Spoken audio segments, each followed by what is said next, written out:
So we got a structural engineer to come out, and the beams, in fact, all of the beams, even the one that runs along the ceiling in this room, are not structural.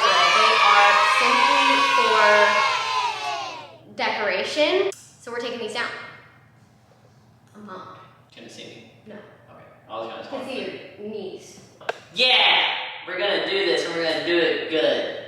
Woo! So we started off by taking the pieces that were surrounding, like encasing the actual beams themselves off. They were in not like a full long piece. Some were longer than others, but they were just nailed in. And the side ones weren't too difficult.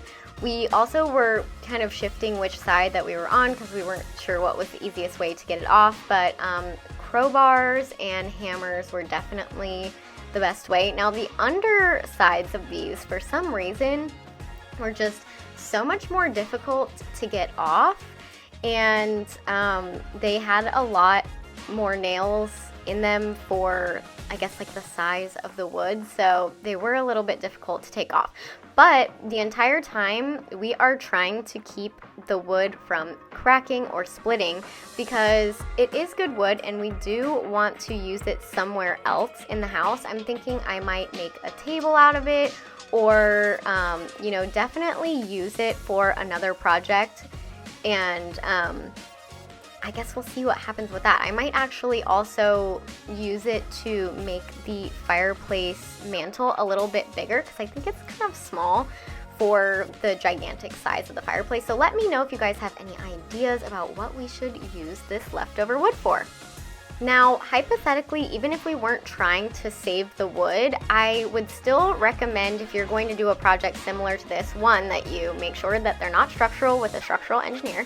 And two, I would still suggest that you take the outside casing wood off anyway, because it is going to make the beams a lot less heavy. Dustin is so strong and was able to like pick up everything by himself, but in my case, a lot of this was pretty heavy for me. So I just recommend, if you have like faux beams, to take off the casing. Part of it was really difficult, and Dustin honestly took the lead on this project, and he was the brawn behind taking these down. There was absolutely no way I could do it without him. Yes, that's me adjusting my TikTok camera so that we can get a good video of us taking that down. It was very exciting when we got to the last piece of wood, because even though the beams are still up, they look a lot less chunky, and the room was already starting to look so different. At this point, we still haven't unpacked all of our boxes in the garage, and that includes a lot of our power tools. So also, it was late at night, and we do have neighbors that have young children, so we were like, listen, let's just go with the handsaw and try to do it that way. There were two beams like sandwiched together. We did have to cut through them together. We couldn't like pry them apart, so that kind of stunk. But honestly, Dustin really crushed it with this project, and he did a lot of it himself. So we were thinking on like how far these beams go into the wall. We weren't really sure. We did know that we were going to have a significant hole when we pulled the beams out, but we weren't sure how big that hole would be. So after Dustin wiggled it out, because they were kind of like nailed in, there was no screws, and it was just difficult. Like, we couldn't reach the nails to pry the nails out, so he just had to kind of yank it. And it was looking so good already. Absolutely crazy to see the first part of the beam come down. Now, this is the part where it got a little bit difficult. So, obviously, he couldn't handsaw the beam with it moving all around. So I was literally using my entire body weight to hold the beam in place while it was like wiggling back and forth, and Dustin was handsawing through it. Now, is this probably the proper way to do it? No, and this is not advice on how you should do it. It's just how we did it. Definitely our first time doing anything like this, so it was a learning experience. In the future, I would just suggest that you use like a power saw to go through this, because it will be a lot quicker, a lot easier, and honestly, probably a lot safer. Now, he could have probably pulled out just the entire piece from the wall, but again, it was fairly heavy, so for the first one, we decided that we would cut it into 3 pieces, and then we used the ladders as kind of like resting points for the beams, so that they wouldn't just fall down, which was extremely helpful. We did have all 3 of our ladders in here at one time, and again, Dustin just had to wiggle that beam out and take it down. You guys, isn't it crazy how good and open it already looks with one of the beams down? It's so crazy. So he was like, I am definitely strong enough. These beams are not that heavy. I don't know what he's talking about, because they were really heavy, but I guess he's just buff.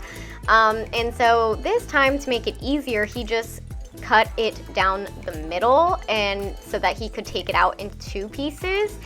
And this was definitely the better option if you are buff like Dustin. Now, for some reason on the right side, we had more trouble getting the beams out from the wall, and they left a lot bigger holes. So don't worry, we are going to patch the drywall. We just haven't gotten to it yet. But again, he's just wiggling them out. I did kind of have to help guide, because there was a bunch of nails in it that were just like in these odd positions. So I was having to kind of tell him like which way to maneuver it so that we could actually like get it out of the wall safely. And once he did that, we kind of just like kept all of the wood in the garage and high-fived, because we were just pumped about it. Now here goes the very last piece of the beam, and you guys can already see from this angle how much more open it looks, and you can see the entire fireplace. So this was just such an exciting moment. We definitely like hugged and cried. I did this on TikTok live, and after we were done, we were just so proud of ourselves, because it looked amazing. And of course, Dustin did some dancing with the last beam, but here are the before and afters.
If you made it all the way to the end of today's video, guys, I am so incredibly happy with how the beams coming down looked.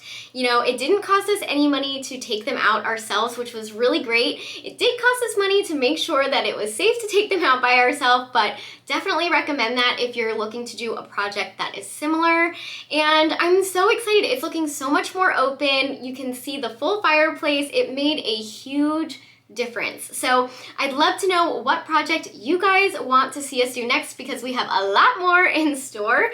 So if you're not already, make sure that you're subscribed to my YouTube channel and ring that bell notification so that you never miss when I upload next, as well as follow me on all my other social medias. If you happen to have them, they'll be linked here on the screen and in the description box below. Also, I have a new Facebook page, so make sure to go check that out for exclusive content that'll also be linked.